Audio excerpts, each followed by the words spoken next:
Pada tahun 1624, Madura resmi berada di bawah kekuasaan Mataram. Sebagai bentuk konsolidasi politik, Sultan Agung mengangkat Raden Praseno, seorang tawanan perang dari Madura, menjadi putra angkat sekaligus raja bawahan Mataram. Di Mataram, ia dinobatkan dengan gelar Pangeran Cakraningrat ke-1, gelar yang menandai lahirnya penguasa resmi Madura di bawah naungan kekuasaan pusat. Setelah penobatan, Cakraningrat ke-1 kembali ke kampung halamannya di Sampang. Tanggal 23 Desember 1624, ia dikirap secara megah bertepatan dengan peringatan Maulid Nabi. Rakyat tumpah ruah menyambut rajanya, dan pertemuannya kembali dengan sang ibu, Ratu Ebuh, menjadi momen haru dalam sejarah Madura. Kedatangan ini menandai era baru.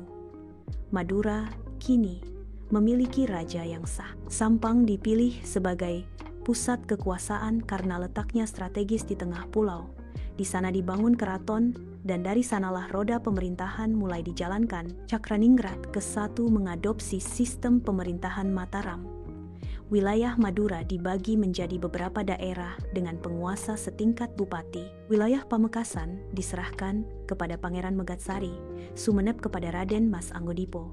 Sementara wilayah barat, Sampang dan Bangkalan dikendalikan langsung oleh sang raja. Meski awalnya diragukan hanya menguasai wilayah barat, pengaruh Cakraningrat ke-1 lambat laun diakui di seluruh Madura. Ia dibantu oleh wakilnya, Pangeran Santomerto, lalu oleh Mangkubumi, yang memperkuat jalannya pemerintahan. Sistem pemerintahan Madura dibagi dua: pemerintahan Labat, internal keraton, dan pemerintahan Jawi di luar istana. Mulai dari gedong negeri, pengadilan keraton, hingga keagamaan ditata rapi dan profesional. Urusan keuangan tetap berada di tangan raja, sementara Mangkubumi bertugas mengatur urusan administratif dan pertahanan kerajaan. Walau berada di bawah bayang-bayang Mataram, Cakraningrat ke-1 tidak kehilangan wibawanya sebagai raja. Ia dikenal sebagai pemimpin yang adil, cerdas, dan bijak. Ia menjadi simbol integrasi kekuasaan pusat dan daerah,